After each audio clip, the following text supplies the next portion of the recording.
আপনাকে সুদীপার আশেপাশে আর যেন না দেখি, প্রীতমকে সাবধান করলো আদিত্য। এমনটাই হতে চলেছে অনুরাগে ছোঁয়ার পরবর্তী পর্বে। থানা থেকে বেরিয়ে যাওয়ার সময় প্রীতমের সাথে সুদীপাকে দেখতে পেয়ে ক্ষিপ্ত হয়ে যায় আদিত্য।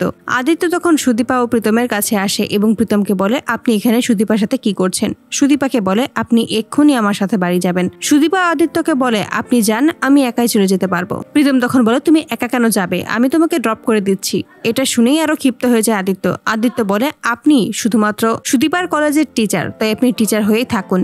আপনাকে সুদীপার ব্যক্তিগত ব্যাপারে ঢুকতে হবে না এরকম। আমি ওর হাজবেন্ড, আমি সবটা বুঝে নেব, তাই আপনি দয়া করে আমাদের মাঝে কথা বলতে আসবেন না। আপনি আপনার মতো বাড়ি চলে যান। এই কথাটা শুনেই প্রীতম মনে মনে বলে, তুমি এখন যতই যা বলো না কেন, সুদীপা আমারই হবে। আমি যেহেতু সুদীপাকে একবার পছন্দ করে ফেলেছি, সুদীপা আমার। সুদীপাকে আমি ঠিক কেড়ে নেব। তুমি যদি সুদীপাকে না দাও তাহলেও আমি কেড়ে নেব। নিজের জিনিস নিজে কিভাবে কেড়ে নিতে হয় সেটা আমি খুব ভালোভাবেই জানি। এই প্রীতম বাসুর কাছ থেকে সুদীপার নিস্তার নেই। এই সুদীপা শুধুমাত্র প্রীতম বাসুরই হবে। অপরদিকে আদিত্য সুদীপাকে নিয়ে তার বাইকের কাছে আসে আর বলে, আপনি এখানে দাঁড়ান, আমি ওনার সাথে একটু কথা বলে আসি। সুদীপা আটকানোর চেষ্টা করলেও আদিত্য কোনো কথাই শুনতে চায় না। আদিত্য প্রীতমের মুখোমুখি দাঁড়িয়ে বলে, আপনার সাহস কি করে হয়? আপনি আমার স্ত্রীর সাথে এত মেলামেশা করার চেষ্টা কেন করছেন?